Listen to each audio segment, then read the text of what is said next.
Oh, what happened then?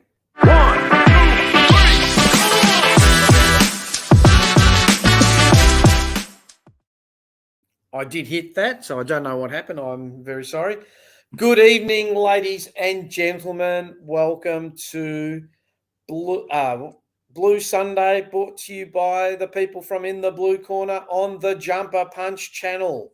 My name is Joseph Luzza, and with me in the studios in Melbourne, Australia, is Vince Loccisano. How are you tonight, Vince? Good, Joe. How are you? Yeah, not too bad, I guess. I guess we're all disappointed after today's game, but we'll get into a bit more detail into that later on. Long weekend in Melbourne, is that right? Anzac Day on Tuesday? Well, I guess you could call it that. A lot of people make a 4-day long weekend out of it because it happens to fall on Tuesday this year, Anzac Day. So no doubt there'll be a lot of people that will be taking the Monday off.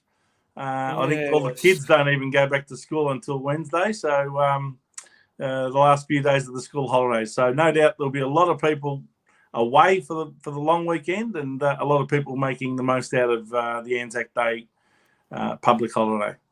Okay. All right. So there's been, 6 matches to date? 5-6 matches. Let's have a quick run Would you through believe 7? 7. Okay. I haven't seen them all, so I'm very sorry. So on Friday night, Vince, tell us what happened.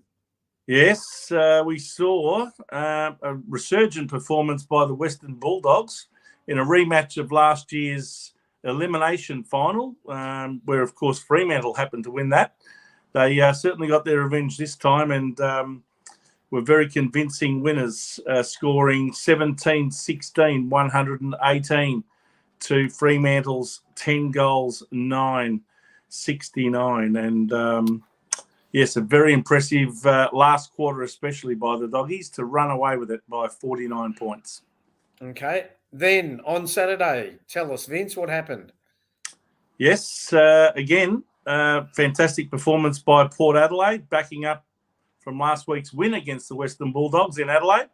So they had another home game at Adelaide Oval, winning 16 goals, 13, 109, defeating the West Coast Eagles 10-9-69, and they were never really threatened at any stage during that game. Gee, they're in a lot of trouble, the Eagles, aren't they? But we've got our own worries. It would appear to be the case, yeah. Let's worry about that. Next game, Vince. Okay, next game was at Manuka Oval in Canberra, which is like the second home venue for the GWS Giants. They went down gallantly to the Brisbane Lions. They were always behind for most of the match, but never really got closer than about 3 or 4 goals. So after the quarter-time score of 5-3 to 2-2, they were never closer than about 3 goals away. So anyway, Brisbane Lions, 16-12. Sorry? I was going to say great effort by Charlie Cameron for the Brisbane Lions. Yes, indeed. Yeah. Well, Brisbane Lions, I'll just go through the score. 16-12, 108 to GWS, 13-9, 87. And as you said, Charlie Cameron, 7 goals, 2 for the match. Certainly a dominant performance. Okay, then followed by... Then we had the grand final replay between Geelong and the Sydney Swans. And if you thought that last year's grand final was a blowout, I think it might have been about 81 points in the end, from memory. This one was even greater. This was 93 points. So it looks like Geelong's back. They had a bit of a sleep in, if you like, at the start of the season. That's when we managed to get them, when they weren't at their best. But they've certainly come back in the last 3 weeks. And after losing their first 3, they've now won their next 3. They smashed the Sydney Swans 20 goals, 10, 130 to Sydney, 5 goals, 7, 37. And their score at half-time was 5-4, 34. So they only scored 1 point in the third quarter and 2 points in the last. And, not good. It could easily have gotten to over 100 points. Geelong only scored 2 goals in the last quarter. So I think they took their foot off the pedal just that little bit. Again, Jeremy Cameron and Tom Hawkins both dominating with 5 goals straight each. Okay, next. Today's game. Then, of course, bit of a today, thriller. it looked like there might have been a massive upset down there in Launceston, Tasmania, but Hawthorn managed to find a way yet again for the second week in a row to snatch defeat out of the jaws of victory, with Adelaide scoring the last 2 goals of the game within the last 2.5 minutes to win 11-13-79 to Hawthorn 11-10-76. Another heartbreaking loss for the Hawks. They just have to, I guess, find a way to win those close ones. But Adelaide, the Adelaide train keeps on chugging along, Joe. Going forward, followed by the last game. We'll talk about ours shortly, but the last game of the night tonight was a very good win by the Gold Coast Suns in what was Todd Goldstein's 300th game, where he actually got 33 hitouts and played quite well for the Kangaroos. But nevertheless, North Melbourne were no match for the Gold Coast Suns. 14-13-97 to North Melbourne, 7-12-54. And after an initial burst of a couple of games at the start of the season that they won, North Melbourne, they've now lost the last 4. Yeah. Now, here's the ladder. So we know that we've lost, but Vince, just a quick summary of the ladder before we move on to the summary of our game. Yes, well, St Kilda, after defeating us today, have managed to, at least temporarily, if not by the end of the round, probably will still hold top position on the ladder, considering their percentage is 142.9. And both Essendon and Collingwood that play on Tuesday have percentages of 100 in the 120s. So hard to see either one of those teams winning by enough to topple St Kilda off the top of the ladder. So I'd say St Kilda's got top position sewn up at the moment after 6 rounds. 5 wins and 1 loss, 20 points. Then you've got Essendon and Collingwood second and third, and they play, of course, on Tuesday in the big Anzac Day blockbuster. Adelaide have won again, as I said earlier, and have jumped into the top 4 on percentage. So they are on 4 wins and 2 losses, percentage of 115.9. Brisbane also 4 wins, 113.8. And Port Adelaide have jumped into the 8 in 6th position, also on 4 wins, 101.6 is their percentage, finally getting it over 100%. We've now dropped down to 7th, Carlton, 3 wins, 2 losses and a draw, 14 points, percentage is 92.4. Wow. Geelong have managed to get into the 8, at least temporarily. Now, if Melbourne, who are 9th at the moment, manage to beat Richmond, they will jump back into the 8 and probably get up as high as 4th position. So maybe even 5th, maybe even 3rd, because, of course, Essendon or Collingwood will lose. So if Melbourne beats Richmond, they can go up as high as 3rd. But at the moment, they're sitting just outside of the 8. But Geelong's snuck in temporarily on 3 wins, 137.7%, very healthy percentage after smashing Sydney Swans. Sydney have come right back to 10th position. Their percentage took a big tumble. Then you got the Western Bulldogs, who had a good win. They're also on 3 wins and 3 losses. And the next few teams are all struggling a bit. GWS, only the 2 wins. Fremantle, only the 2 wins. Gold Coast had a win today. That brings them up to 2 wins. North Melbourne had 2 wins after 2 rounds. They've lost the last 4. And, of course, the last 3 teams being Richmond on only 1.5 wins out of 5. They play tomorrow night. They're on 6 points, only in 16th position. And both West Coast and Hawthorn, only the 1 win and 5 losses so far for the season. So it's starting to take a little bit of shape, Joe, but there are still teams jumping in and out of the 8 at the moment. There is. Okay, so it comes to the time where we are going to pull our game apart. But before we do that, please allow me to introduce our boundary rider. Special comments. He was, I think you'll like that. He was 1979 Premiership. You can say full back, full forward because he played in both positions. Well, he went down the back line when Jezza got hurt, and he'll tell you all about it. That's just one. That's just one game. Predominantly played forward anyway. He held the back line together. He'll tell you all about it. It's Peter Brown. How are you, Peter? Good evening, Joe. Good evening, Vince. Am- Good evening, all of our viewers and listeners. Is that true, Peter? You held the back line together in those last dying minutes of the grand final in '79?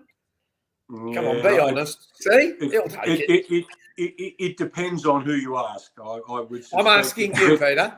It's a bit like Harmsy's controversial boundary riding job. Well, that wouldn't have happened if you hadn't have gone down back, you see. Anyway. I think you've been very kind. That's okay. So before we critically analyse the game, I'm going to put up the score. So, Vince, please read ahead. Go for it. Yes, as you can see there, the game was pretty tight for the first half. The final score, of course, was St Kilda, 12 goals, 10, 82 to Carlton, 8, 12, 60, a 22-point victory, largely earned in the third quarter where St Kilda kicked 5 goals to 1. In all other quarters, both sides kicked as many goals as each other. So 3 goals each in the first, 3 goals each in the second. We kicked a few more points, so we held a 4-point margin at halftime. And I think we kicked 1 goal 2 and they kicked 1 goal 3 in the last quarter. Yeah. So it was that third quarter that proved to be the difference between the two sides. It did. So before we get some analysis, let me show a few key statistics. Feel free. And the viewers at home, please feel free to comment questions. We go on it. Disposals, I don't know what you want to read in it. The efficiency was pretty even. Efficiency inside 50s pretty even. Is there much there? I suppose inside 50s.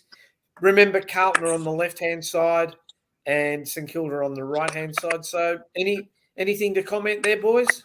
I thought St Kilda used the ball better inside, even though we had the same efficiencies in. I thought St Kilda got better purchase from their entry rather than what Carlton did. Carlton were too slow getting it inside 50, and as a result of that, St Kilda were able to score a lot better than what we were. Peter, hold that thought because I'm going to ask you about, a lot of the pundits have said that we're slow, and I don't know if that comes from the actual players or the way that we move the ball. So I'm sure you'll have a few more comments about that later on. Stoppages, I mean, I thought our midfield did quite well today, except for probably about 10 minutes in the third quarter. But I mean, Lewis Young did quite well once he got into the ruck. I thought he did okay. So is there anything there that we want to talk about? I think nothing. I think St Kilda's midfield actually hurt us more with scoring opportunities, regardless of whether they were going inside or actually just retaining the ball, as opposed to what Carlton did. I thought Carlton's midfield, whilst they got plenty of it, and I think there were 3 of them that got over, I think 100 and something possessions. Yeah, 4 of them. I think that a lot of those possessions were under pressure and not to the point where they were going to hurt you. One of the ones that stood out for me was Chera, sorry, I keep on pronouncing his name correctly. When he went inside, and it was Motlop that spotted him up, and he actually kicked a nice goal by actually being able to work a bit harder going through there. I still, and again, this will be in my general comments later, but I still think our midfield do not work hard enough in defence rather than attack. I think we're just front runners, to be honest with you. I think so. The mark of a good side is how hard you want to work back in defence. Anyway, I'll have a bit more to say about that. That's okay. You think we're downhill skiers, Brownie? Sorry? Downhill skiers in the midfield. Yes, absolutely. Yes. See, I'll be frank with you. If you had asked me, if I hadn't seen a game of football, if I hadn't seen today's game of football, and you said to me that at the end of the game we had 446 disposals to their 360, that we had 256 kicks to their 220, 190 handballs to their 140. That's 50 more handballs. We had 20 free kicks to their 14. We had 140 contested possessions to their 120. And we had 304 uncontested possessions to their 231. And we had 140 marks to their 100. And we had 14 contested marks to their 8.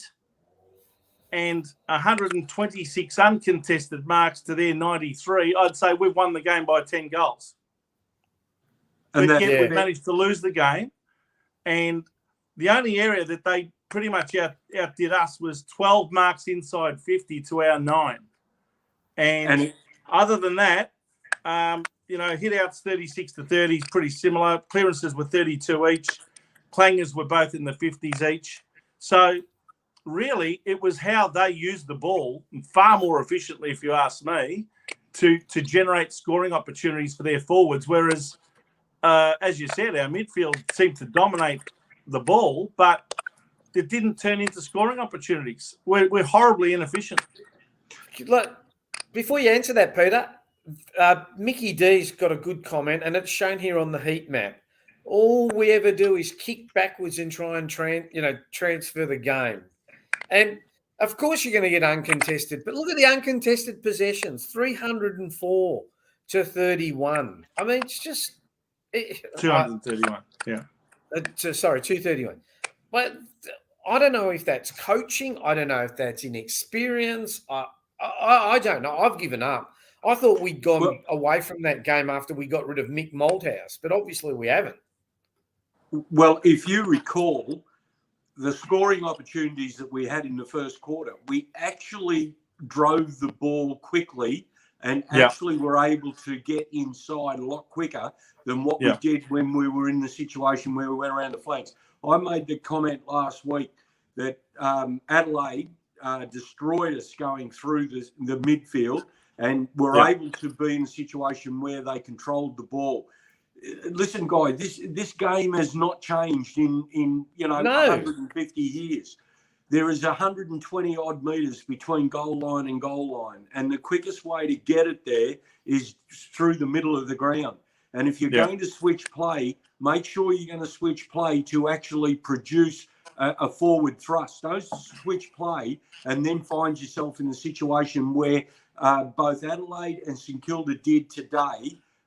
They actually controlled area. They not so much people, but they actually controlled and I was saying to Joe earlier on, before you came on, Vince, what was happening was that we took a possession on the half-back line, switched it to the opposite side of the ground, but it wasn't with one switch, with one kick. It took 3 kicks to get to the point where it was held up on the other flank. And all the opposition did was just move across and actually control the centre of the ground. Yeah. So how did you feel at half-time? How did you feel at half-time, Brownie? Because I felt that we had the better of the game. I was feeling quite confident that if we could be a bit more efficient in the forward 50 and hit up some targets, that we would potentially run over the top of them. But it didn't eventuate. I was feeling quite confident and comfortable at halftime that we were getting more than enough of the ball. We just needed to make better use of it. But for some reason, we just don't seem to be able to hit up our forward 50 targets. Mackay and Curnow didn't really do much in that second half, did they? The difference between having confidence going into half-time is if you are controlling the ball and actually creating opportunities, as it was even in that second quarter when Cripps was actually playing well out of the centre, our clearance rate was a lot healthier. If you'd look at the statistics at half-time, we were well up on their clearances, on their possessions, on et cetera, et cetera. But the problem was we weren't hurting them. That's the issue. If you were putting scoreboard pressure on, then you could be more confident going in. But we weren't. Yeah. Sorry, Peter, keep going. Oh, sorry. I was just going to make the comment. The third quarter, was when there was a change made by St Kilda, and to Ross Lyon's credit, he actually put Sinclair in the guts, and he actually gave them some drive, even though he was quiet in the first quarter. He started to get a couple of possessions in the second, but the third quarter, he actually tore us up in the midfield. Not only did he hurt us in there, but he also hurt us on the scoreboard. He actually scored. Now, the other issue was that Steele had been towelled up by Cripps in the second quarter, but Steele came out in the third quarter with predominantly a stopping role and a stopping role only. Now, if your coaching staff has got anything that bloody will, credibility, what you would do is that you would have put Cripps down the forward line and took Steele with him, because you knew he wasn't going to bloody be a backman back there, and mix it up a bit. But they didn't. They left it like that. And as a result of that, we started to lose ground. And the other important point was, every time St Kilda actually got the ball, they actually took ground off us, whereas we didn't take ground off them. Yeah. Do you know, actually talking about Steele, I'm surprised that they didn't put, I don't know whose microphone that is. Is that yours, Vince, the clicking? You sure? Oh, okay. Yep. I don't know why they didn't put Ed Curnow on Steele in that third quarter. I don't know what was happening there. Ed Curnow had a problem with his shoulder, I believe, and he actually ended up sitting down. And they actually brought the medical sub in, O'Brien, in the last quarter. But the game was over by then. The scoreboard pressure was there. Carlton had already turned it over enough times to suggest that St Kilda, all they had to do was just hold sway, and Carlton didn't even look like getting back into the game. Bear in mind, the first three quarters of the game, our small forwards, I'm talking about Durnan, I think Owie was on the ground, and I thought Motlop, they were non-existent. They were in a situation where they didn't hurt any of the scoreboard. I think this is one of our big problems, is that we've got these two big blokes up there, right? But they don't do anything. And I don't know what the problem is. It's just, we don't have any other forwards. It is frustrating, given the fact that we were supposed to have recruited smartly over the Christmas break, and in fact, we'll continue on with our commentary, but there is some comments I'd like to make down the track. Well, go for it, because I don't know do we really want to see any more of this? Because it's not very good. I mean, we know we won every statistic. Marks, I mean, scoring, we all know that our scoring was inefficient. Tackles is pretty even. I think we won nearly every stat. So let's get on to the analysis. Go, Peter, you go. Well, as I said earlier to you, Joe, and I said I made comment to Vince when I rang him earlier this evening, we were out-coached again. And that was really evident in that third quarter when they made the changes, and we didn't adapt to the changes that were made. I thought our discipline again against Adelaide was woeful, and I thought our discipline in that third quarter today was non-existent again. I don't think our forwards or our midfield work hard enough in defence, rather than be in a situation where if the ball is running their way, yeah, sure, they can run a million miles an hour, but it's how you work hard enough back in defence to actually curb a run or stop a run or be able to change the course of the game. And I didn't think we did that very well at all. In fact, in that third quarter, and I haven't been a massive fan of Harry, but I was really, really disappointed with his effort kicking around corners on the left-hand side of his body, where he could at least have scored something. I know he hit the post once, and the other one he shanked it and put it straight up in the air, for goodness sake. But the thing that really disappointed me the most was that when he did do it, he wasn't dirty on himself. It was like, oh, well, fucking, maybe I can get away with it. But honestly, at that critical time of that game, I mean, you could say that Silvani's kick in front of goal, you could say that was possibly a problem, but it's more so when you've got a side that looks to your big talls as your scoring forwards, and when they let you down that badly, then I find that unacceptable. And to be quite honest with you, if I was in the coaching area at Carlton, I'd drop Harry next week, to be honest. So, big call. I was listening. I don't know what that noise is. It's not. I don't know. I was listening to the radio. Even everyone knows I'm in Bangkok, and I was listening to the talkback radio after the game. Everyone's talking about getting out coached. Were we out coached? Yes. Yes. I think we were. When the game was there to be won, Rossline was prepared to make moves, and in that second half, they all worked. Whereas I didn't notice any moves of any substance. Did you, Peter, that Michael Voss actually made during the second half when things weren't working for us? I think the only moves they made was that I think there was a couple of midfield moves that were made, but that was about it. There was no positional moves made. Right. And as a result of that, St Kilda were well settled within their defence and obviously into attack. So there was nothing that really I saw that was significant to change the course of the game. Not like when they threw Sinclair in the middle. Yep.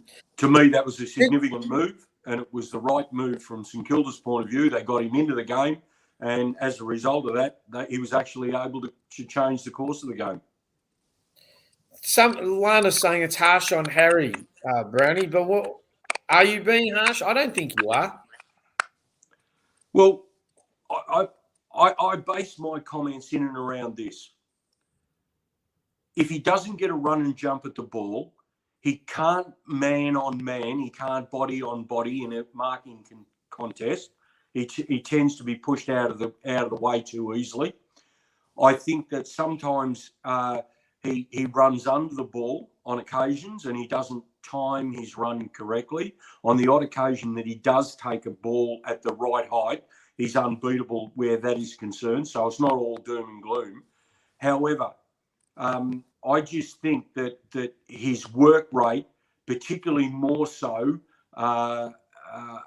closer to goal, has got to be harder. I thought our forwards, their backmen, were able to clear the ball a lot more easy than what our forwards were to defend. And if it went down the other end, our backs actually found it very difficult to be able to penetrate out through the zone setup that St Kilda had. So if you've got and I say it again, right? And I know there's a comment there that suggests that I'm being hard on Harry. Harry is a forward. A forward's job is to kick goals. That's what he gets paid to do, right? Now, if you cannot kick goals when you've got opportunities in front of you, then you shouldn't be there. It's as simple as that. We all say that, with the two talls, the two twin towers, if you want to call them, et cetera, et cetera. But honestly, I'm not a coach's bumhole, but I could coach against them. Because once you take those two out of the game, you're in a situation where you've got no other avenue to goal. So, Can I ask you a question? Peter? Yeah, sure. Sorry, Joe. No, I was just saying. I was just going to say, Lana's saying I'd be happy if they didn't just lob the ball on his head. So, what do you think of the delivery to our forwards, Peter? I don't think that we've still got that worked out correctly. I don't think we're still running. There was a typical example of this. I don't know whether you caught the Collingwood game against St Kilda. There was one entry inside 50 that Jamie Elliott had the ball on the half forward flank. The forwards and backs had flooded back. And just at the very last minute, Myercheck actually led out behind the backs and actually created an opportunity out of nothing. And I think that's not what we do. I think we tend to find that if it's kicked in and they don't get it, then it's like, well, what do we do now? It's almost like they haven't got a game plan to be able to lock it in. There was comments made on our comments made by some of our viewers one other time that our ball comes too easily out of our forward line. So, of course, your backs are going to be under pressure if there is no up the ground pressure causing turnovers or being in a situation where they're being able to deliver the ball in as precisely as what Adelaide did. St Kilda's done it. Even against North Melbourne, the same thing happened to us in that last quarter where, we were so comfortably, no, sorry, it was GWS. We were comfortably up, or was it North Melbourne? I can't think now shows you my bloody age. But anyway. North Melbourne, yeah, in that last 15 minutes of the game. Yeah, we had a 46-point lead and it ended up being whittled down to 23. Well, if you've got an opportunity to go inside, then what you do is, even if you've got one of them creating a dummy lead and the other one actually doubling back or being in a situation where you know that they've got a one-on-one or that sort of thing occurring, I would prefer Charlie one-on-one than I would with Harry one-on-one, to be honest with you, unless he can get a run and jump at it, because he, as I said, body on body, no good. So, Peter, before we came on air, you, me and Vince had a discussion about Tom de Koning. Yep. Now, he had a 10-day break. Yep. He's 20... The whole team had a 10-day break, Joe. Yeah, but how does he get managed? What was so special about his first 5 weeks that he needed to be managed? Well, especially against a top team like St Kilda. As soon as I heard the word managed, I said to myself, "That's bullshit. He's been dropped, and clearly dropped." Now, as I said to Vince earlier in the week, what I would have done is I would have had Pitnet take the centre bounces.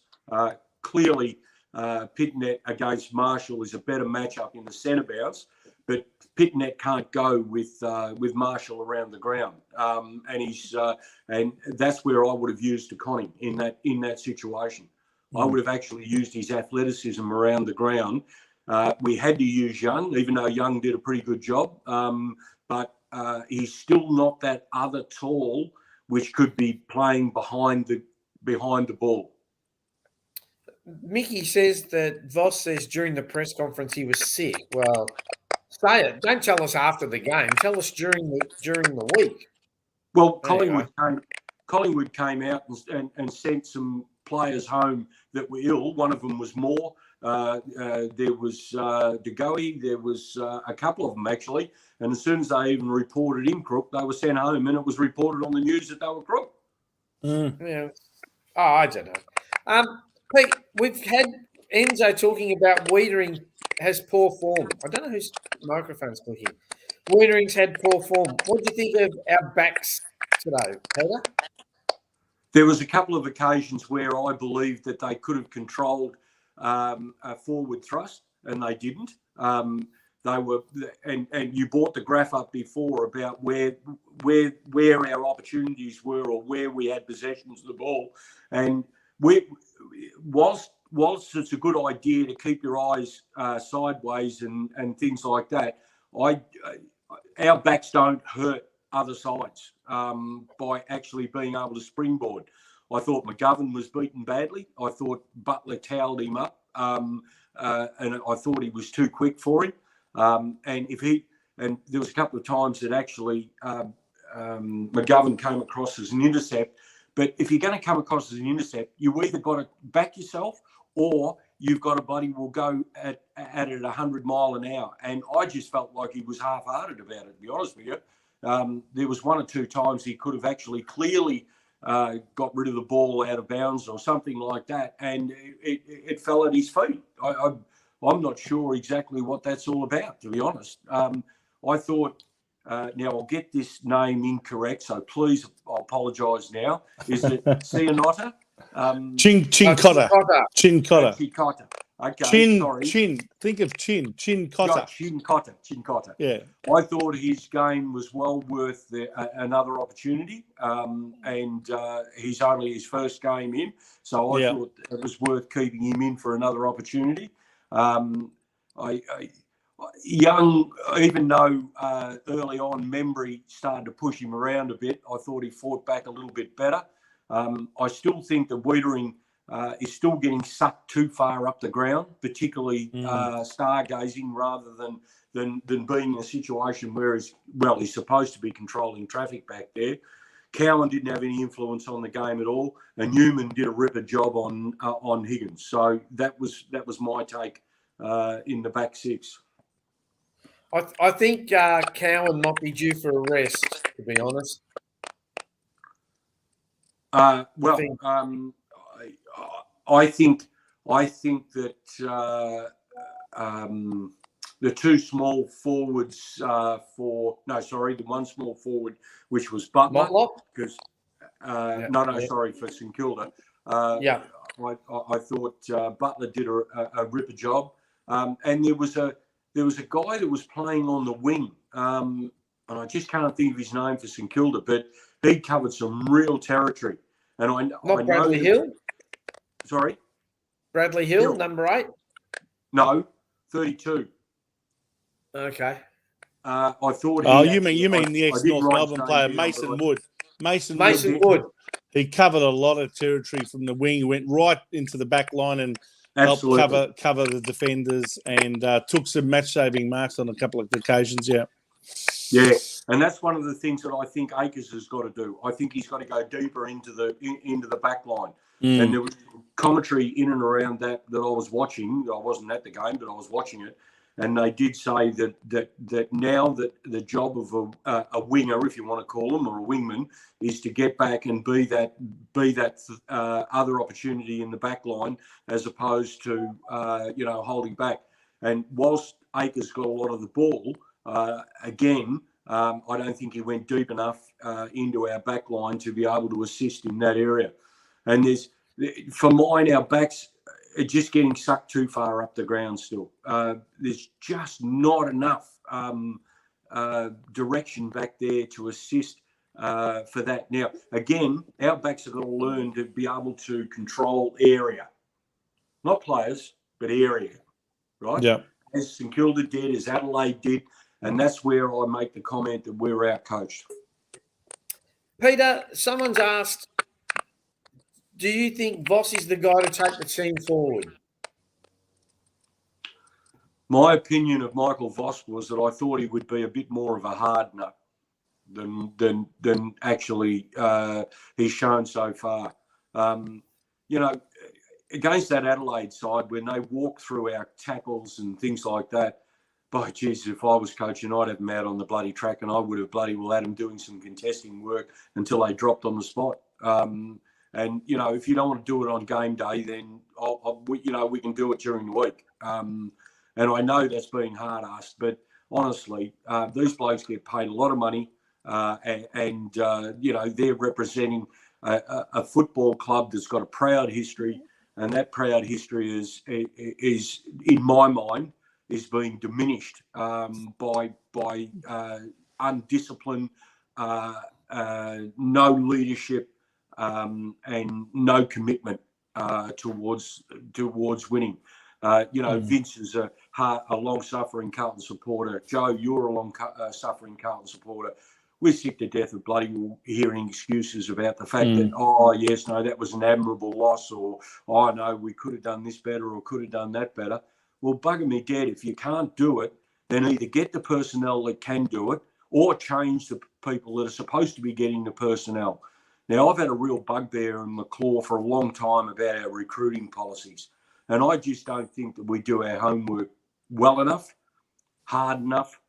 And, you know, the thing that really pisses me right off, we should have 140 frigging members as a club. In the 70s and 80s, we were in a situation where we had a lot of support, a hell of a lot of support. And I would suggest that that was probably our most successful bloody era, was the 70s and 80s, and possibly closer into the 90s. And keep going. And I just think, you know, I looked at them lining up at that on the ceremony of the Anzac, and you know, it's interesting, isn't it? When you see that blue jumper on a player, and you hear that bugle going, you know, you should be going in there hell for leather. You should be bloody well fighting until the death. And I just find it, well, incredibly frustrating and almost insulting that they don't actually do that for the Carlton Football Club. Now, before anyone goes on, we have a special guest. Rocco, our executive producer. How are you? How are you guys? G'day, Rocco.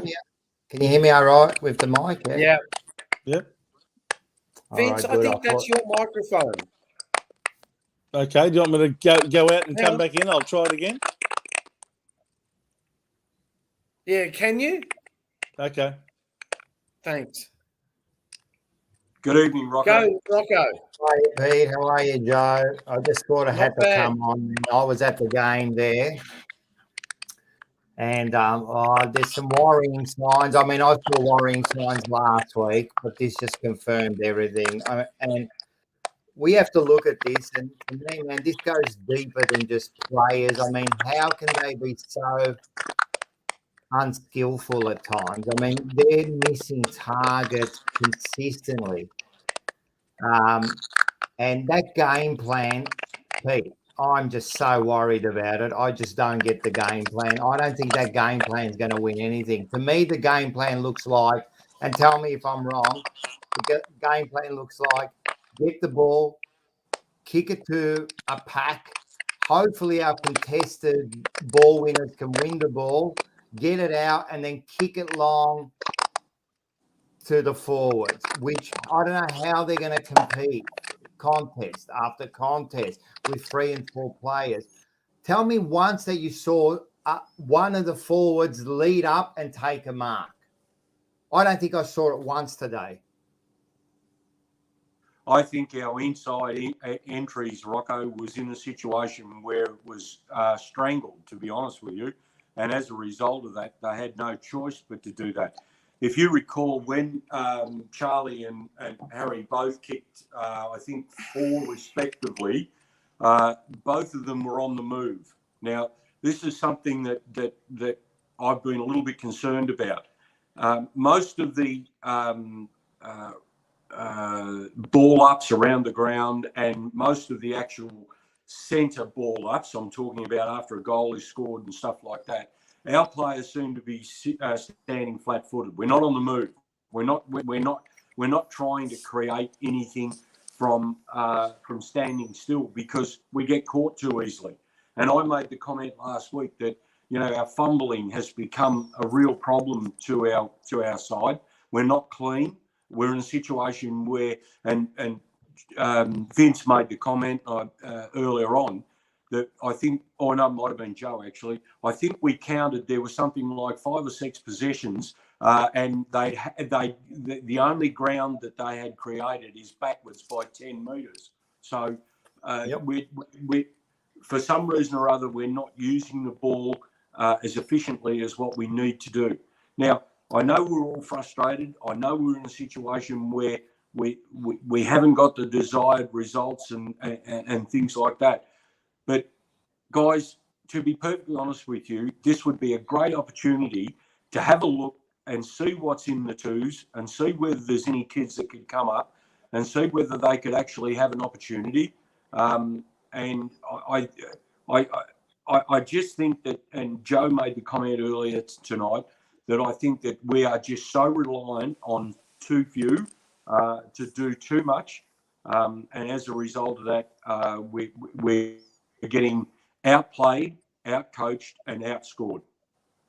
But tell me something, Pete. You say about the reserves, and I agree. And I think sometimes that I'm worried that now the coach and the whole organisation is more worried about wins than actually moving forward. So what they'll do is they'll play someone like an Ed, because they want that win, So tell me who in the reserves, who could have come into that side that would have made a difference?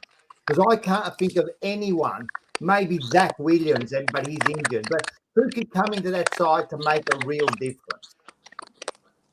Yeah, that's Hey, good. guys. That's a good point that Sorry, you make. just stop. Can I just interrupt for a sec? I don't know what the crackling is. People are saying it's my microphone, but I get out and it's still crackling. So I don't know what is the problem. So I'm really sorry to people. It's not me anyway. No, I know. I I think it's StreamYard itself.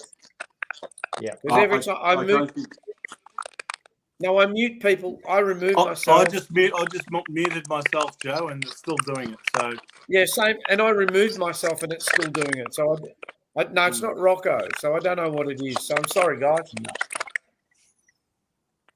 Go, Peter. What changes can we make? Who can come in that you like? We go, because every week we keep saying, we're a team of excuses, we didn't play well. We could have had Dow, we could have put Kent, we could have put Blah, we could have put this one. But at the end of the day, to me, it's about system. The system isn't working. I don't think the game plan holds up to this modern day football. I can't see. Since round 10 last year, I don't think we've improved at all. At all. I think we've gone backwards since round 10. But anyway, who could come in that you think that could make our team better right at this moment? Well, clearly, I've said this before, but clearly we need someone generalising the backline, right? That is something and I just cannot see anybody that we have in our personnel that would be able to be capable of doing that. And that's a problem. That's a worry. It definitely is a problem. But then, Rocco, I've said this before on one of our other broadcasts, right? In any organisation or in any side or anything like that, it gets down to leadership, right? Now, if you haven't got strong leaders, then your followers are not going to be strong.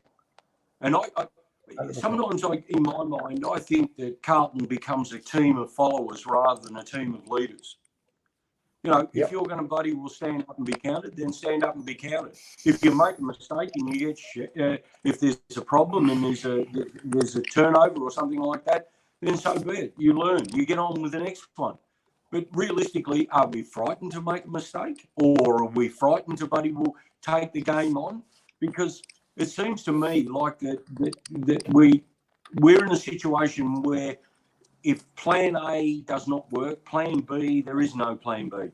And Plan B is obviously relying upon other people except the two Twin Towers. They're never going to win your premiership. I'm telling you now. No. The way that and look at our midfield.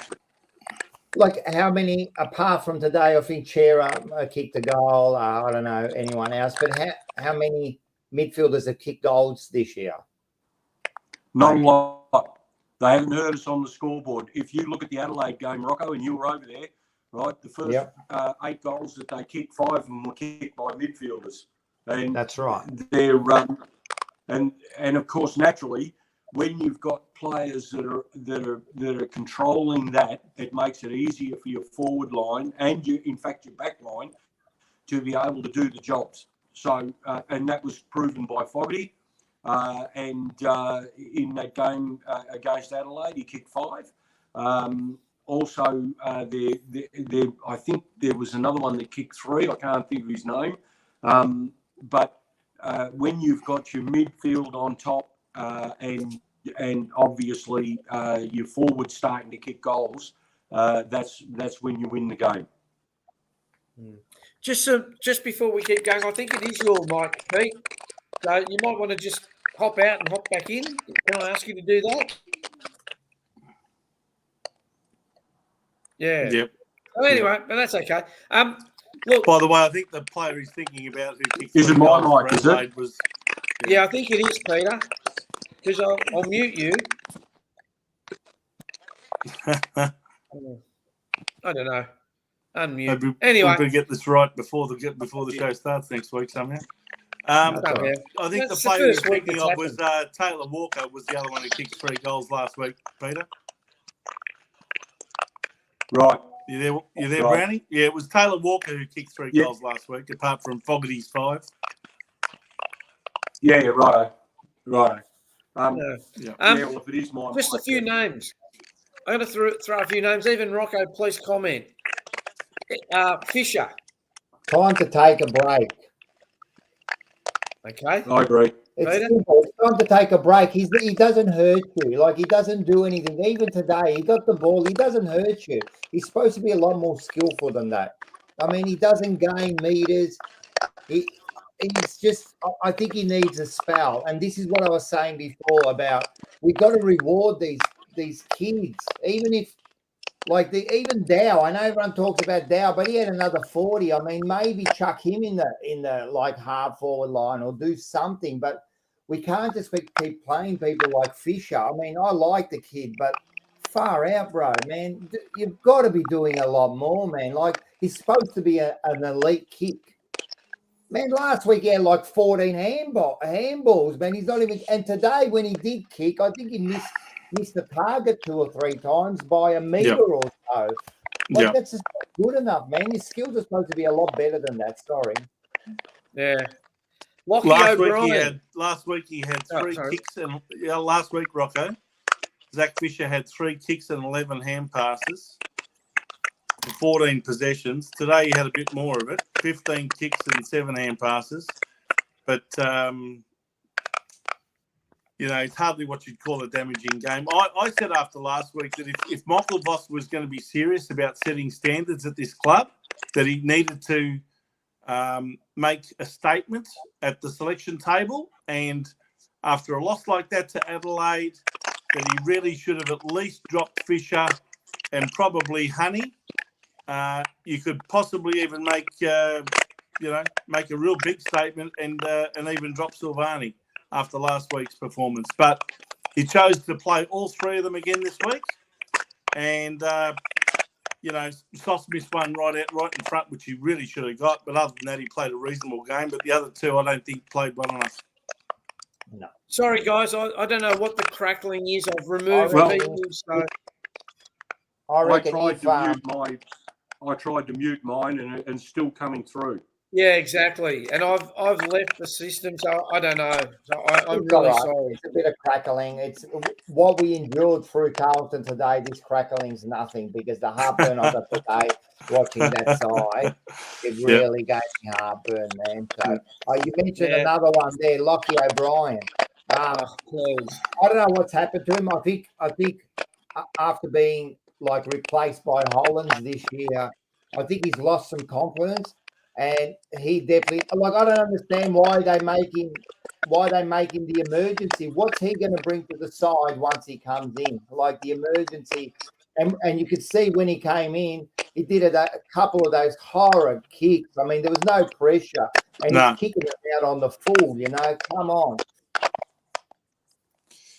Yes, can I throw another couple of names at you guys and see what you thought of their games? What about Motlop? Is it time for him to go back and get a bit of form in the reserves, Rocco? He had 2 kicks and 4 hand passes. 2 kicks, 4 hand passes, did not hit the scoreboard.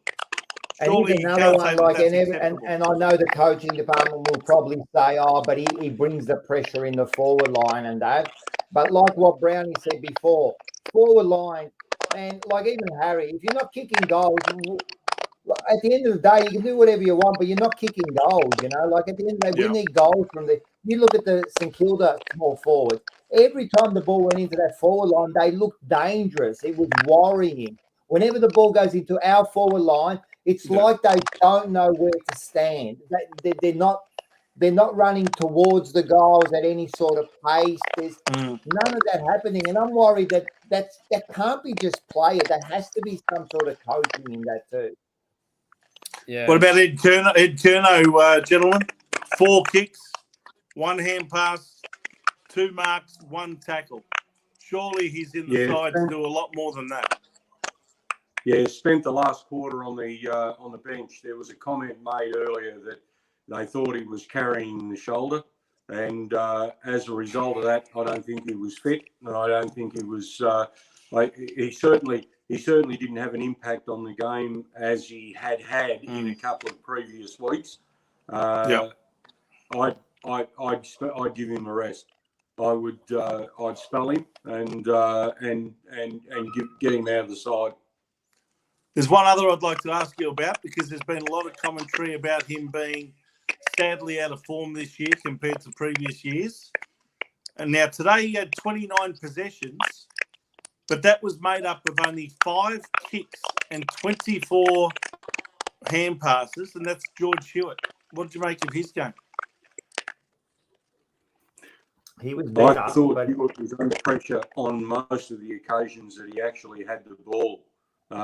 So, and again, if he was having those sort of possessions, but hurting sides on the scoreboard, then I'd say yeah, for sure. But couldn't be doing too many metres gained with only 5 kicks for the game. Yeah, well, I made the point before that we're in a situation here where we've got all of these possessions, but not doing anything with them. We're not hurting the scoreboard. It's almost like the opposition sides are standing back going, okay, boys, grab as many kicks as you like down there. You're not going to hurt us. Yeah. 100%. That's exactly what's happening, Brownie. That's exactly that's what I saw in there. If you look at it, we had a lot of possessions along the back line and that, but we weren't hurting. We weren't gaining any meters. We weren't being dangerous. And can I say another thing? Are we the worst side to switch in the history of football? We just don't know how to switch. We think we know how to switch. We try to switch, but we really don't know how to switch, because every time we go to switch to the other side of the ground, all we do is we move to the other side of the ground and then they just cover us on that side. It's not quick. It's not direct. It's very laborious. Very laborious. Yeah. I think it's too. I think our game plan is too predictable. To be honest with you. Sorry, you could see. I'm just going to remove myself for 1 minute. I'm speaking to the guys at StreamYard. I'm trying to see the problem. So just hang on. I'm here. Anyway, I'm here. Yeah, I agree, Brownie. Like, it's too predictable, and you can see as soon as they go to switch. And first of all, I don't think they switch quick enough. No. They sit there and they wait, and then and I'm telling you, in the crowd, you can hear the crowd going, "Go kick it to whatever." Yeah. And hurry up about go. You know, he's open, right? And they don't, and then they wait, and then they switch, and then the other play. I mean, the St Kilda read it beautifully. They would just slowly cover it, and we had nowhere to go anymore. And then we revert back to that long kick. Brownie, man, let's be honest, man. There's got to be something wrong with it. This is the game plan. The coaches have to be held accountable here. I think that I think our forwards coach, and I'm not sure who that is. Is that Hansen, maybe? Is it Hamill? Hamill's our defence coach for some reason, but I think is it Hansen? Yeah. Okay. Yeah, maybe. I knew that Cruiser was the ruck coach, which I wasn't a big fan of. And is Lepich the back coach? No, Aaron Hamill. Aaron Hamill. I wish we had. Who's the forward? I wish we had Lepich. No. Who's the forward? No, forward is Ashley Hansen. Yeah. The former West Coast Eagles centre half forward, full forward. Yeah. There you go. Okay. Yep. All right, we'll get rid of it. What about the midfield coach? I mean, and Tim Clark is the midfield coach. The midfield coach, yes. Who? Tim Clark. I think he was at Geelong. Then he was at Carlton, and then he went to Gold Coast. Now he's back at Carlton again. Right. Obviously, I mean, you probably have to excuse me a bit, boys. I've been out of the game a long time, but let me tell you, I've only just taken a bit more of an interest when I've been involved with this podcast. But let me tell you, from what I've seen, nothing excites me about it at all, to be honest. I think that, and I've said this for a long time, I reckon that the AFL system as it stands today, I don't think there's enough groundwork done at junior level, particularly more so in junior clubs and things like that, to be able to get opportunities with kids coming through the system. I mean, if kids aren't, from a bloody from a private school, or if they're not through the young system and stuff like that, I don't think kids get a look in. And believe me, I've had a look at a bit of the district footy, and there's some good kids out there that possibly won't even get an opportunity. And I reckon if we're going to bolster our ranks, I think we've just got to have a look at, and I've said this for a long time, instead of taking athletes and trying to teach them how to play football, how about take some bloody footballers and teach them how to run? That in fact might, well, yeah, as I said last week, Vince, and I said it on our podcast. There's you've got the ball, I've got the ball, or it's in dispute. Yep. Right? Now, in my mind, if you're a footballer, you'll go and get the ball. Yep. If you're an athlete, you'll just run up and down the ground. But I know I look at it simplistically, but bugger me, have we overthought this game? Honestly, have we got that clever in the game that the game has passed our ability to be able to play the game properly? I think you're right there. I think sometimes we've just outsmarted ourselves here. It's I know there's certain skills and certain certain things that happen that have to evolve in a game. I realise that, of course, But at the end of the day, you're right. It should be just a simple game, see ball, get ball, kick ball, and that's it. You know what I mean? And kick it to a forward, go back, kick straight, not around the corner, not banana kick. So I think the simpler the game is, the better it is. And at the end of the day, like most footballers, Brownie, let's be honest, right? They're not. We only ever had one Rhodes Scholar, correct, in the history of AFL. So most of them are just average Joe. So let's make it simple, Point in case, Rocco. Point in case. And I don't want to be disrespectful, but it is what it is. They're footballers, you know what I mean? Let's just make it simple. And I think sometimes they're overcomplicating this game, and especially for us at the moment, we need to get just the basics correct before we even try to complicate this game. Can I make a suggestion? How about we try plan B? Say, okay, let's go out and see if we can beat our opponent, just for something different, maybe. Yeah. Or we go and play 1-on-1 for a change, maybe. Yeah. Instead of playing a structured zone or something like that. How about we put a plan into place where we can do some stuff like that? My goodness, do you think that might work? Maybe, maybe not. Yeah, I think it would work. And I think, as I said, I'm going to put this not solely, but coaches have got to take some sort of responsibility for this, because really, we're looking at some other coaches who have come in this year, and they are kind of proven coaches with Ross Lyon. Yeah. Can I ask a question, Vince? You were at the game. Yep. Did Voss coach from the box, or was he up? Was he down on the ground? To be frank, I really didn't take a lot of notice, but I believe he was in the box for the vast majority of the game. I don't know what difference it makes to be down on the boundary line, unless you're going to give some specific instruction to specific players.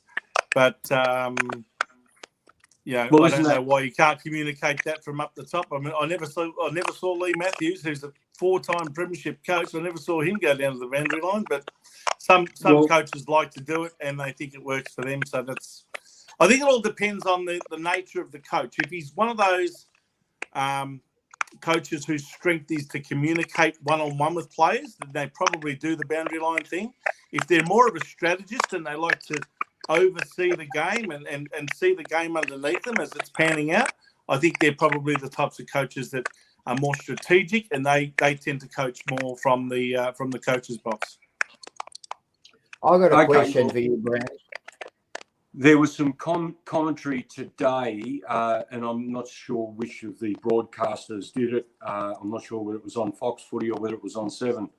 But someone had made the comment that the in thing to do is to sit on the boundary line and be able to touchy-feely your players and build them up rather than give them a kick in the arse.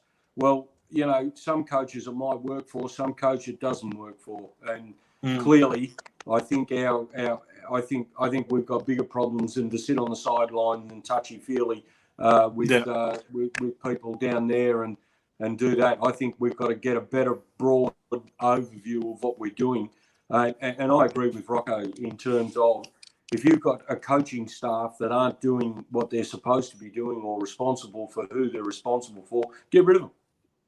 Yeah. Simple as that. Well, I'll tell you one thing: if you're going to be down on the boundary line because you want to be all in their faces and touchy-feely with the players, you'd want to have a damn good strategist for an assistant coach who's back up in the box, who can oversee things and give you a few tips on what changes need to be made on the field. Because that's the one big question mark about Michael Voss: is he enough of a strategist? Is that one of his areas of strength or weakness? And I think the jury's still out on all this. Can I just say when Michael Voss played football, it wasn't about strategy. It wasn't about it wasn't about systems or anything like that. Vossy played the game with one thing in mind and one thing only, and that was to bloody well tear in, get the bloody ball as good as he could or as quick as he could, and get it to his bloody forward so they could score. So realistically, is he a strategist for the game? Is he a what I call him a professor of the game? No, I don't think so. No. Well, I'm gonna say something here. I reckon with Vossy, right? And trust me, I'll back him until they sack him. I'll back him all the way. But tell me something. When we hired Voss, I asked this question on our show last week. When we hired Voss, which Voss did we want? We wanted the Voss from Brisbane. Yeah, that tough. What Voss have we got now?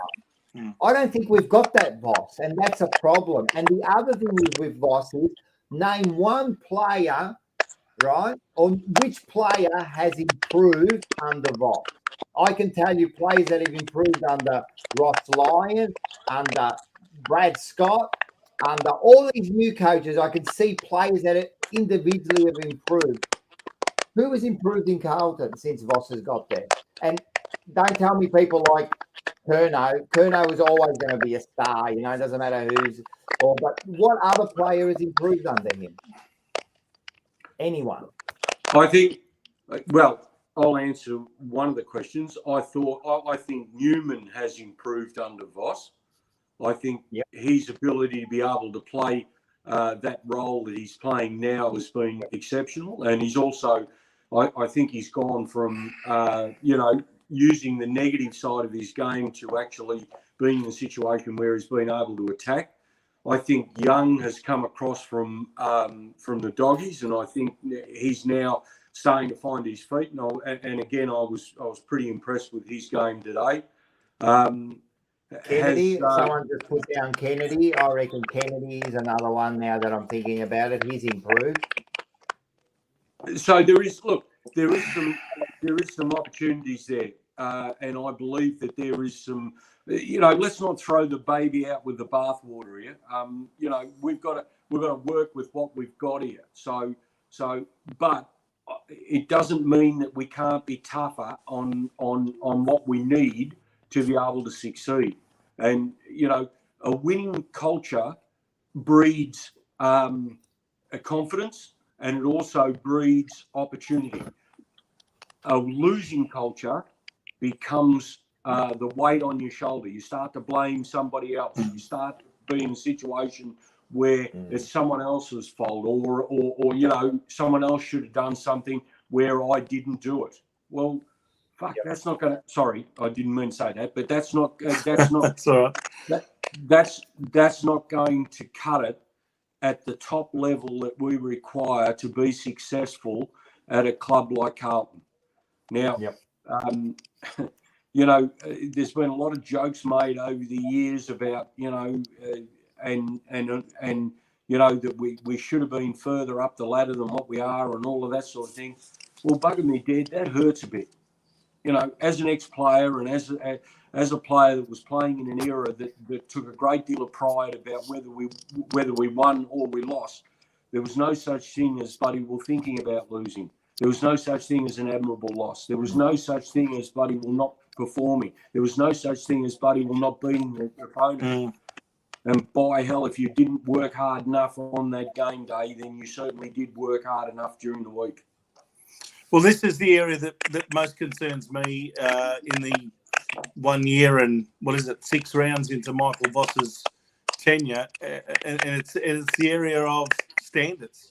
I worry about the standards. Are we accepting mediocrity all over again? Too many players that are out of form, not performing, not getting after the ball, not kicking goals. That's their job, and they're still getting a game week after week after week.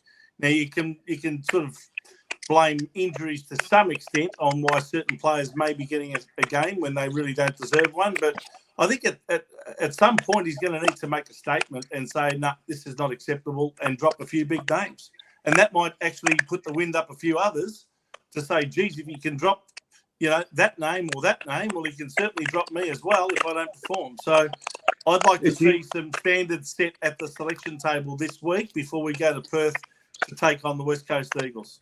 It's interesting, isn't it? I mean, if you have a look at Geelong's performance over the weekend, Geelong's performance was exceptional.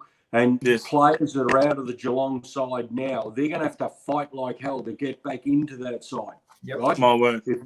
If you have a look at the Adelaide side, Adelaide are in a situation where players are going to have to fight like hell to get back in that side. St Kilda, they're going to have to fight like hell to get back in there. They even made a statement with Membry when he came back from injury. They put him in the bloody twos. Right now, he did and how well did he play today? He was a major reason why they won today, I thought. Well, particularly more so in the first quarter and a half. I thought his influence on the game was exceptional. Not so much in the second half of the game. But in the first he half, he straightens them up, doesn't he? He gives them a marking target. Yeah.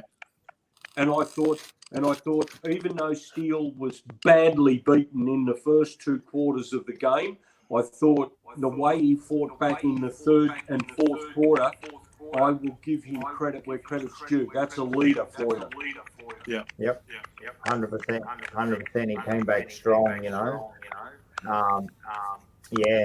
Look, it's some more. Some worrying signs there. I don't know. I just find that the game plan and the way, like you said, those standards aren't there, man. Like it looks like you know when Harry missed those goals, like you said, like it looked like he didn't even care. Like, and that worries me, man. Like that should be like goal. That shot at goal, he should have understood how important that shot at goal was. And he had 2 in 10 seconds. They were almost identical. One, fair enough, he hit the post. But the second one, it was just, and he did that in Adelaide where he just shot it up in the air, you know, like, mate, you know how important that one kick, he kicks that goal and we're in a different situation. Yep. What do you reckon, Joe? We get on to some best player voting. I think we've discussed the game for about an hour, I think. Yeah, Johnson. I've been on the background. I've been really quiet. I've been on with StreamYard. They don't know what the issue is. They're saying it's someone microphone, but I mute everybody, and it still happens. Well, I'm not muted. It's I'm okay. I don't know about you guys.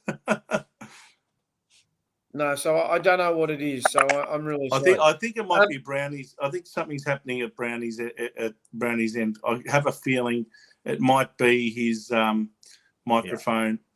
or something to do with his technology there. So maybe we can mute Brownie. Okay. When Brownie's not talking, let's mute him. And then Brownie, if No, you want to say something, just put your finger up, mate, and we'll get you back on.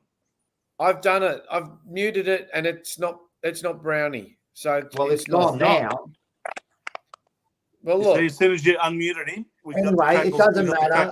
Because it doesn't matter. It's not that bad. Okay. Well, you give your vote. I'm going to save my votes for tomorrow. So okay. Well, here's the votes.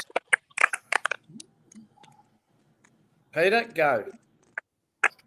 Yeah. I thought, and I'll get this right, Vince, just for you, Chera. I thought his game today was a good bounce back from previous weeks, so I gave him 3. I thought he worked better at both ends of the ground. There was some times he actually did get back and help in defence, and he also went forward, kicked 1 goal I know of. So I gave him 3. Purely for the possessions that he got, and I know I shouldn't just base it around that, but I thought Walsh's at least 3 quarters, I thought at least he was on top. I don't think it was so much in the last quarter. Maybe he's run out of puff a bit, but Walsh's game was good for 2. And the last vote I gave was to Newman. I thought he did an excellent job on Higgins, and I thought he took him virtually out of the game, although Higgins did kick the 1 goal.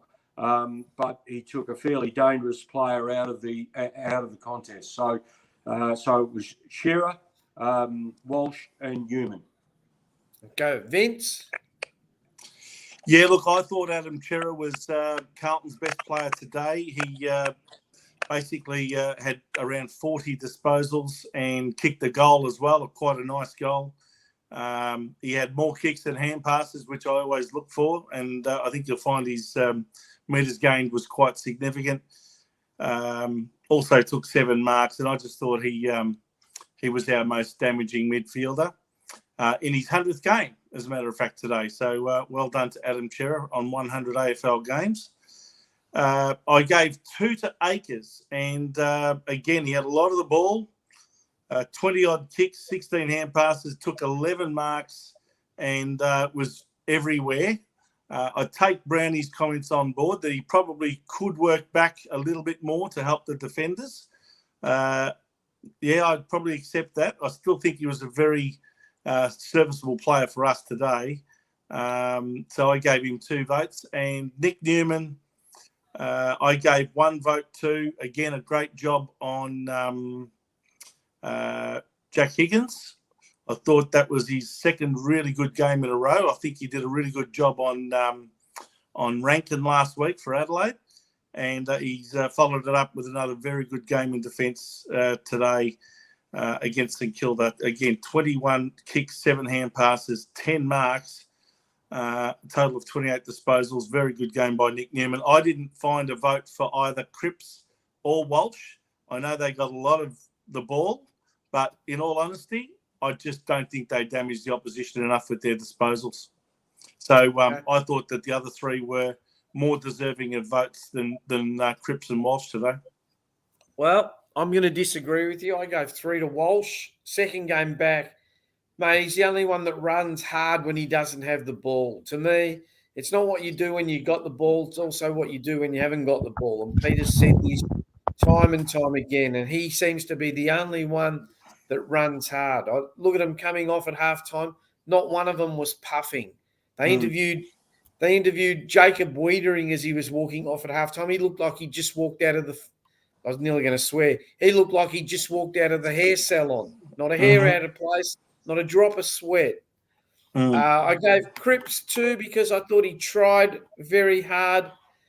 But again, we rely on him. And I thought Chera was probably one of his better games. He was actually damaging today. So let's go to the leaderboard. We still have Charlie Curnow.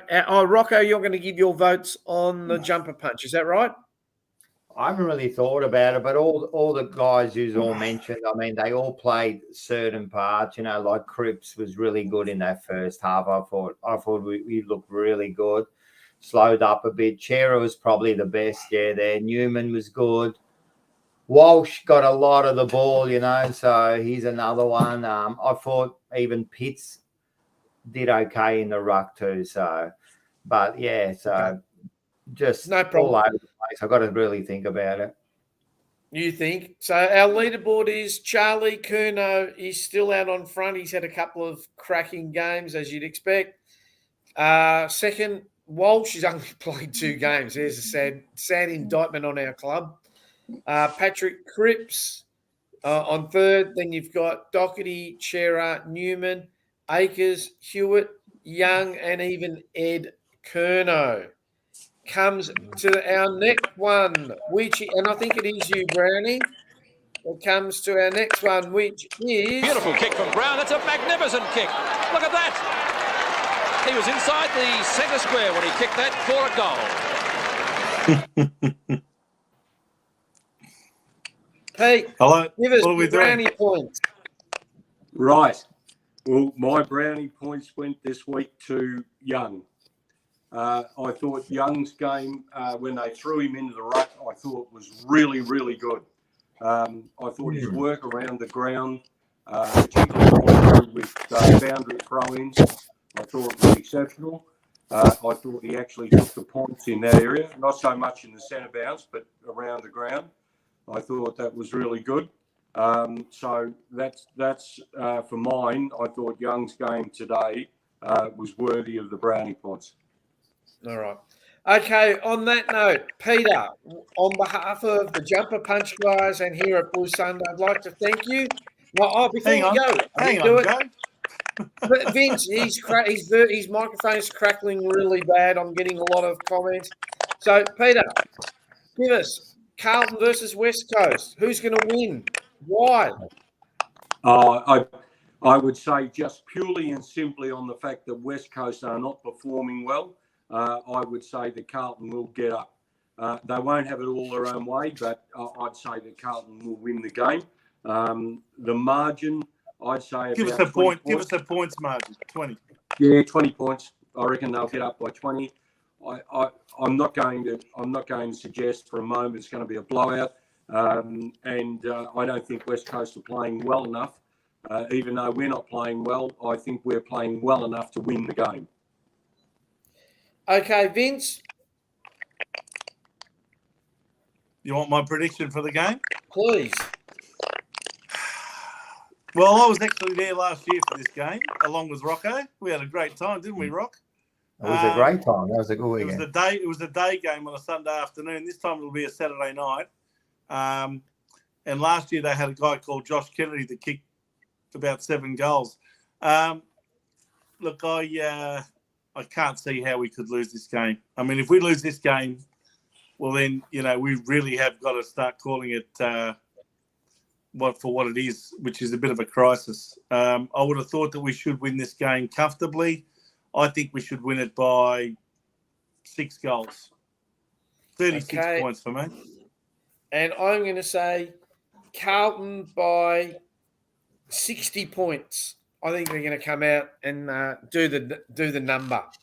So that leads us to the tipping ladder.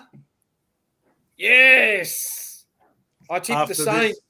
You tipped the Saints after last week. Yeah, Brent. I spoke to Brent during the week. He said Carlton. He and I tipped Carlton, thinking we'd get a response. It's interesting. All of last year, up until those last 4 games, every time we lost a game, we got a response the following week, and we won.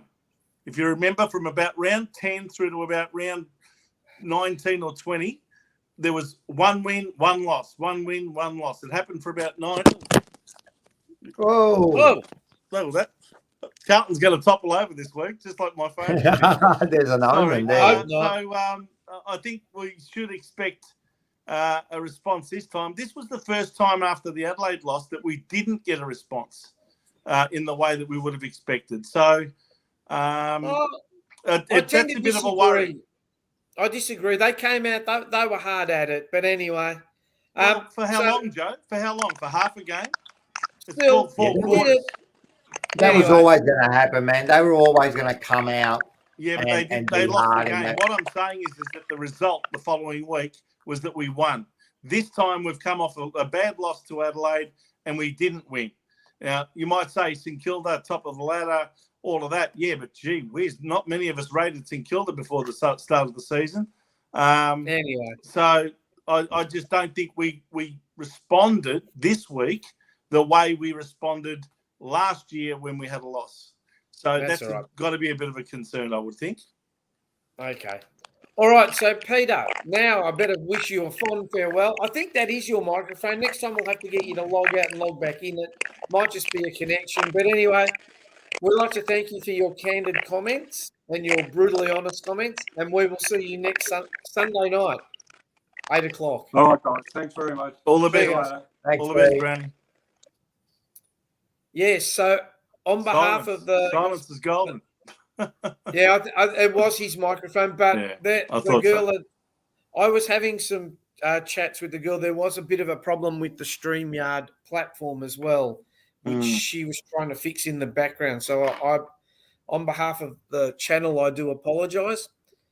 Rocco, you may as well stick around for the next bits because you know what time it is, don't you, Vince? Well, hang on. Why don't we get Rocco's prediction for the West Coast game? Oh, he's not in our tipping. No, it doesn't Okay. matter. We'll just he's here with us. We might as well get his thoughts on the West Coast game. What do you think, Rob? Do you think that it was a response that you expected this week, or do you think that last year we tended to respond better? I actually, if you look at my prediction last week on the jumper punt, I said exactly what happened today. I predicted. I said they're going to do a response.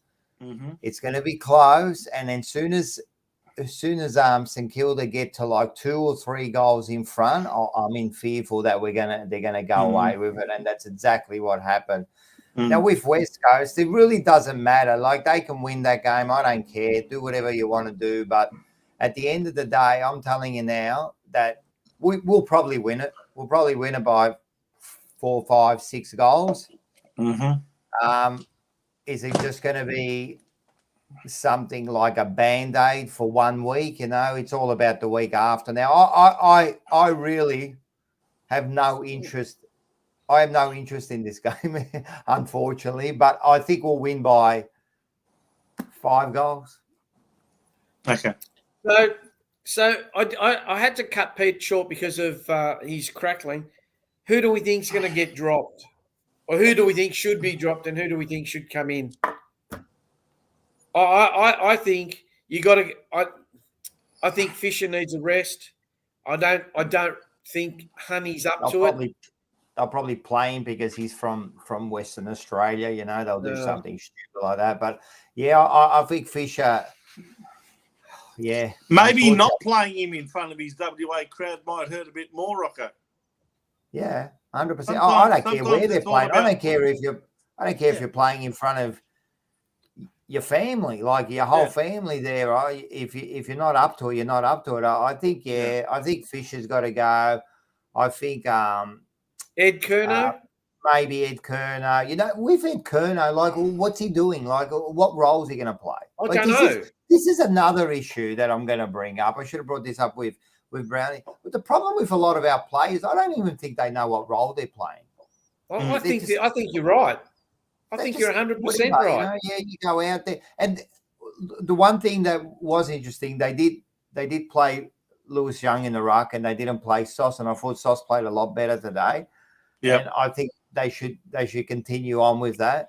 I don't know about playing Lewis Young there, but I thought that worked better for Sauce. I think he's still got a. I don't know. I just, with me, Sauce, there's a bit of an issue because he should be the third tall. He should be the third tall, taking marks and kicking goals. And a lot of the times he is tangled up in that whole Mackay, Curnow kind of menestra there, right? And I don't think he knows what he's meant to do.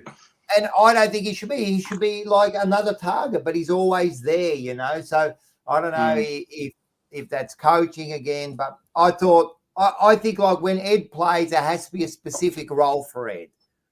not just go in the midfield, do whatever you want to do. No, there's got to be a specific role. And I think it's time to drop Fisher and maybe bring in like a Dow or something and pay him as a half forward and give him a specific role. Say, this is what you're doing. We don't want you to go in the centre and win 40. We want you to do this, and we want him to. I think that'll work better, you know. So I think there has to be a couple of changes, and I think it's Fisher, maybe Ed, and look, Lockie O'Brien. Well, Lockie O'Brien, I think he shouldn't be the sub. I don't get it. And there's a couple of kids there like Kemp and that who probably would have been better suited for today, you know. Maybe give them a go. But yeah, maybe Jack. I think they've almost ruined Lockie O'Brien now. I think it's over, unfortunately. I think he was going on the right track last year. Yeah. And then when he got replaced by Hollands, and I think Hollands is doing a great job. I think his confidence has taken a hit now, and he just doesn't feel right, you know. And I'm scared that he won't get back. McKay never should do a snapshot. Yeah, that's true. What about Cowan, Rocco? What about Cowan? Do you think he? Yeah, I mean, all right. So we dropped Cowan, and Cowan isn't that bad, but he might need a spell because he is young. But who are we going to bring in? Well, hopefully Sard will be fit. Hopefully, no, he won't be fit for next week. No, he won't be fit. Oh, so you know that? Yes. Yeah, because they said 2 weeks. Yeah. No, they said 1 to 2. Yeah, I bet you they rush him. I bet you they rush him back and he does his hands. Forget about it. Say Sard's not ready. Then who? Assume Sard's not ready. Doherty is still not ready for another 3 or 4 weeks. So, and Williams is out for the year. So maybe Kemp. So in reality, you're going to be looking at a Kemp, maybe bring in a Jack Carroll. Who's this Jackson Binns? I don't know. He's another forward option. You see, he's another key forward potentially. Again, they're probably doing the right thing by Binns and also Lemmy. They're playing them through the reserves and waiting for them to really show something on a consistent level before they even give them an opportunity. Whereas Cowan and young Hollands have been played for all 6 of the first 6 games of the year. So I just wonder whether any of them are at the point where they might need a bit of a break. I think Holland stays because I think he's shown his worth. He's maybe later on in the year he gets a little bit of a break, but I think at the moment he shows. Yeah. And again, like if you get rid of Hollands, who are you going to put in the wing? I think you're going to have to shuffle around the whole side. You know what I mean? Yeah, you might have to tuck in. And again, like even with Fisher, right? Let's say Fisher doesn't get dropped, but I think where did he play? What does he do? I don't understand where he plays. Well, I think he's sort of hovering. He's sort of hovering around the half forward line, and sometimes I think him around the half back line. I think he needs to define the position. I think he's playing midfield sometimes. He's playing some midfield minutes. Well, he didn't play any last week. He might have played a little bit this week, but I reckon either give him a spell or give him a defined position, and that's it, and see how he goes. And I thought Chincotta, I agreed with Brownie. I thought Chincotta did more than enough to justify another opportunity at senior level 100%. Next week. You're not going to get rid of him for that. He did all right. He did all right. He's also a senior age recruit. He's about 26 years of age, so. And give him a couple of games. Yeah. Give him a couple of games. What do you think of McGovern's game, Rocco? I like McGovern. McGovern's the only one who takes the game on and actually takes that kick to the middle and his intercept. I think it's very, very important to us, McGovern. I thought he had a good game today. And again, he did the right things. He intercepted. And again, he's the one who takes that kick. He's the one who takes that kick, that dangerous kick. And this is why, if you noticed, even St Kilda today, they took that kick down the middle or they 45 into the centre and to open up the game.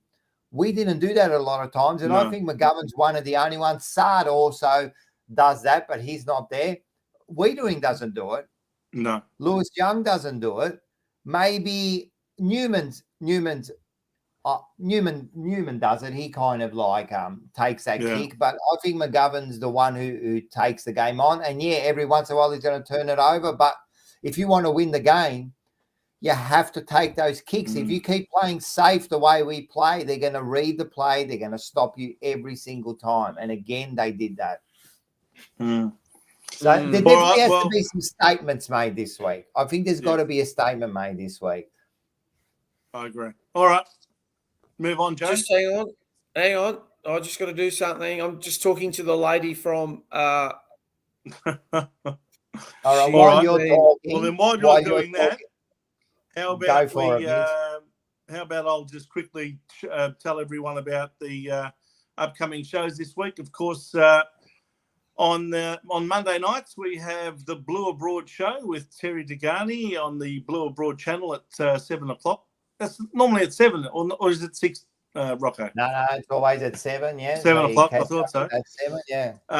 Of course, we've got the ever-popular Jumper Punch also on the Blue Abroad channel Tuesday night at 7 o'clock. So that's after the big Anzac Day blockbuster between Collingwood and Essendon about an hour later. Settle into your couch and watch 2.5 to 3 hours of absolute sensational entertainment with Rocco and Mark and Paul. Yeah, I think there's going to be some truth said this week. I think we're. Do you think? I'm over. I think we're going to. Rocco's Grant is one to watch for, no doubt. I think so. I think I'm ready to go. So I'm not holding back on the club and that. Everyone's got to be. I'm accountable. I get on here and I'm accountable for what I say. So it's about time everyone else is accountable. Yeah. So it should be a big show on Tuesday. Very good. All right. And of course, Wednesday night we've got Forever Rivals. Very entertaining show that Rocco hosts, along with 3 other rivals from Collingwood, Essendon, and Richmond, and that's always great entertainment. Wednesday evenings at 7 o'clock, followed by Legends of the Jumper Punch. It's a huge one this week. Yeah. Huge. Can we announce it, Rocco? If you want. No, if you want. Wednesday night at 8 o'clock, and it's 1AW. You know who that is, Joe? Yeah, walkie-talkie. Andrew Walker, that's it. So it's a great interview. We did it at the club, and fantastic guy, and really honest interview.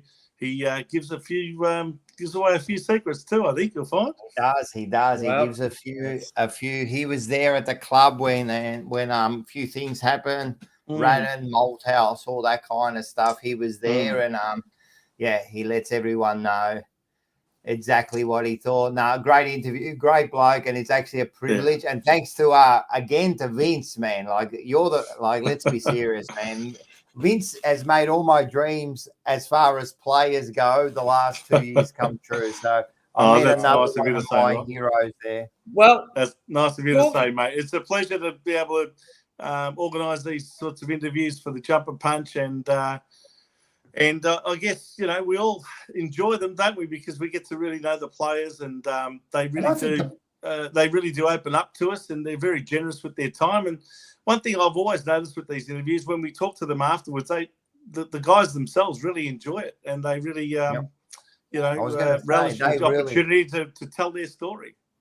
Talking of Vince, sorry. I was just going to say the guys love it. Like you can see, like, they have such a good time. And if you actually notice, because I look at body language, and you look at a lot of players, they sit there and 15, 20 minutes, they've crossed their legs, they're sitting back, they're relaxing, and they're talking. So they are really enjoying it. And I'm glad that we can get these guys, some of the legends of the Carlton Football Club, back and hear their stories. Yeah. Yeah, it's good. And Andrew Walker is one who really appeals to not just the generation of X generation like me and Rocco and you, Joe, but also to the millennials and the Y gens and all the rest of them. He really does transcend the generations. Everyone from elderly people to very young people love Andrew Walker, and really enjoyed the memories that he created for us. And just quickly, in a couple of years, Vince. Yep. We might be seeing another. We might see another one running around in the Carlton Jumper. Hopefully in the number 1. Really? Wow. Well, You I don't never know if know. it's going to be number one. Depends on Well, it who's might not there be or number not. one because I think Jack Silvani still wants that. But Nah, he'll still be there. But I reckon, yeah. So you know what I was thinking, without getting everyone too excited, we just got like punished by a side here. But in the future, we could have a walker running off the back line, and then we could have a camper rally on one side and another camper rally on the other side. yes. In about, I reckon, about 2 or 3 years' time, there's going to be a few father sons there coming through. So, Mm. Well, let's there you hope go. so. Yeah. So now it's time for the frivolity of the show, Rocco. It's time for...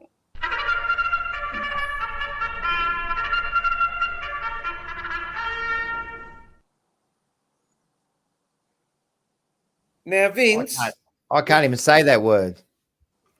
it's time for your omen bet. Now, Vince, last week, your omen bet. No good. Road to nowhere. And I'll tell you what, it was the road to nowhere, right? Yes, it was indeed. So this week, Finished fifth. what this week's bet is... Yeah. Go for it, Vince. Well, I decided to do one on Anzac Day. So they're racing at Shepparton on Anzac Day evening, Tuesday the 25th of April. And there's a horse there in race 7, number 2. What's it called, Joe? Vincent Van Can Go. Our Vincent Can Go. Not Vincent Van Gogh. Not Vincent. I think Van that's a Gogh, take Vincent on Van Gogh, isn't it? That's Van right. Gogh, So there you go. So, I thought we'd have a go at that one. I thought we'll put $25 on him to win. He should go very well. So go bananas, go berserk, put the house on it that you've lost already, right? You got to put your investment property on. Let's just have a look at how Vince is going. Look at his tracking today. Yeah, so far real good. This is get big or get out. Well, Joe, if this one wins, we should get our money back. So we're chasing our losses at the moment. I said $25 on this one to win. I'm pretty confident.